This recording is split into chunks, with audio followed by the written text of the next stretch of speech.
omon si omon gede omon disangka Doraemon padahal dia balmon. Terputar-putar kata-kata diputar disangka orang pintar padahal kebelinger. Oni si ono banyak janji disangka banyak mani padahal dia sangkuni. Ish kelihatannya manis disangka main kuis padahal janji manis.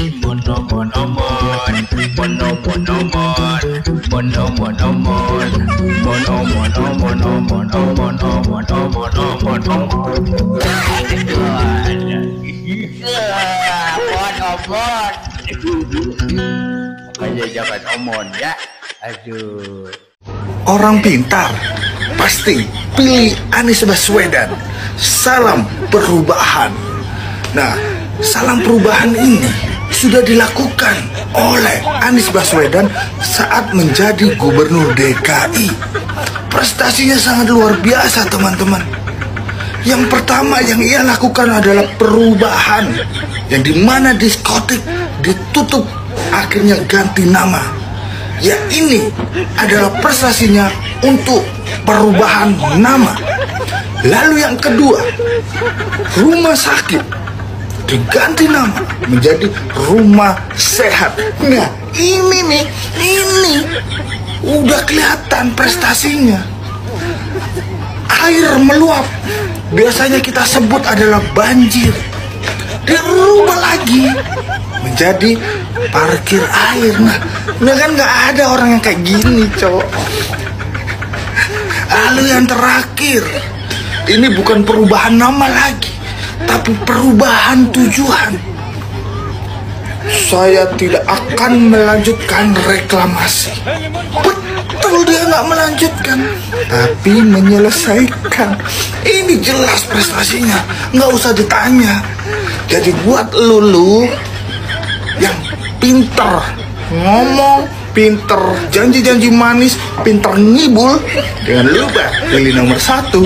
Kalau gua all in Prabowo Gibran. Salam. Alasan saya pilih Pak Anies pengen lihat mafia-mafia dan semua. Sama bang, alasan gue pilih Prabowo juga sama. Gue pengen Prabowo itu menang dan gue pengen lihat nanti siapa yang pakai jaket oranye bang. Ya mungkin isunya sekarang udah mulai muncullah ke permukaan bang. Siapa yang bakal pakai jaket oranye bang ya. Kita lihat aja nanti bang. Dan satu hal lagi, gue suka sama Prabowo itu karena dia tuh nggak pernah menjelekkan paslon lain bang. Tidak seperti 01 sama 03 bang, serang sana sini. Tapi gue salut banget sama tim kampanyenya dari Prabowo, itu kreatif bang, tidak pernah copy paste. Oke, salam akal sehat aja bang ya, si paling cerdas. Babe Haikal dilarang masuk masjid gara-gara dianggap tidak mendukung Anies Baswedan. Dan terjadi lagi kejadian seperti ini terjadi lagi. Sebenarnya kejadian seperti ini bukan kali pertama dilakukan oleh oknum-oknum pendukung fanatik Bapak Anies Baswedan. Masih terngiang-ngiang di ingatan kita pada pemilihan gubernur Jakarta waktu dulu ada spanduk dibentangkan di salah satu masjid. Spanduk ini bertulisan masjid tolak sholatkan pemilih Ahok.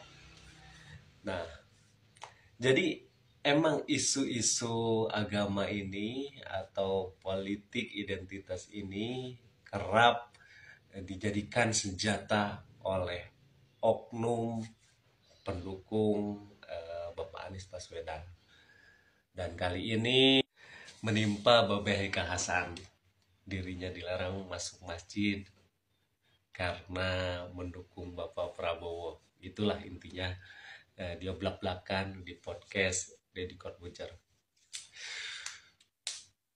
Gimana ya? 2024 masih memakai politik-politik kotor seperti ini.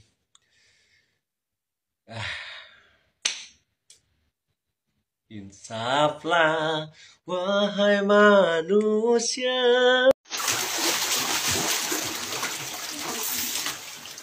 Woi, udah pada berenang belum? Wah, ini air hujan nih lagi turun nih. Nih, kalau air hujan itu di mana-mana turun, itu dimasukkan ke dalam tanah, bukan bikin gorong-gorong dimasukkan ke dalam laut. Di mana-mana di seluruh dunia, air hujan itu dimasukkan ke dalam tanah, bukan bikin gorong-gorong yang besar dimasukkan ke dalam laut. Itu ngelawan sunatullah namanya. Jadi keliru kalau begitu. Air hujan itu dimasukkan ke dalam tanah. Nih, masukin nih sekarang. Oh, di mana-mana masukin, itu ngelawan sunatullah. Yang bener tuh begitu. Ah, tahu nggak? Cak Suroto Cendrawasih Cengkareng Barat DKI. War, oke.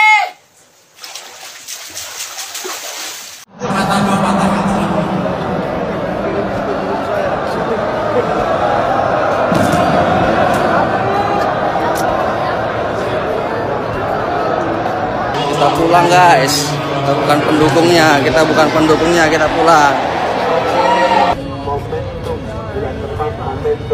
Dengerin guys ya, dengerin. Perubahan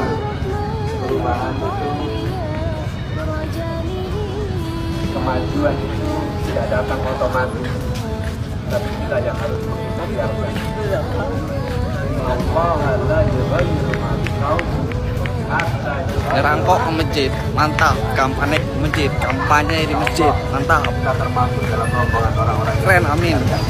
Mohon dipimpin doa kami bagian amin. Bagian apa? Amin. Amin itu singkatan dari, nah itu dia. Jadi kami fadal, silakan. Dengan terjadi perubahan memberikan kebaikan. Kita pun shollu ala Nabi. Kita pun sedang berikhtiar untuk sama-sama melakukan perubahan. Kita ingin negeri ini makmur untuk semua, bukan makmur untuk sebagian. Kalau ke masjid mau ngapain? Mau beli telur? Mau beli minyak? Atau mau kampanye di masjid? Enggak ada orang kampanye di masjid. Orang waras enggak kampanye di masjid. Yang kampanye di masjid orang yang enggak waras. Ya, orang waras yang punya akal atau punya malu, minimal punya malu. Enggak punya ilmu, enggak apa-apa, tapi punya malu. Enggak kampanye di masjid. Tuh. Orang ke masjid enggak ada buat kampanye. Tuh. Karena kita tahu perubahan itu tidak datang dengan sendirinya. Perubahan itu harus diikhtiarkan dan kita harus mengikhtiarkannya. Innallah. Jangan ada yang teriak-teriak presiden atau tidak presiden. Ini acara maulid bukan kampanye. Paham? Jadi saya mohon acara maulid jangan dikotori dengan ucapan lesan orang-orang yang tidak bertanggung jawab.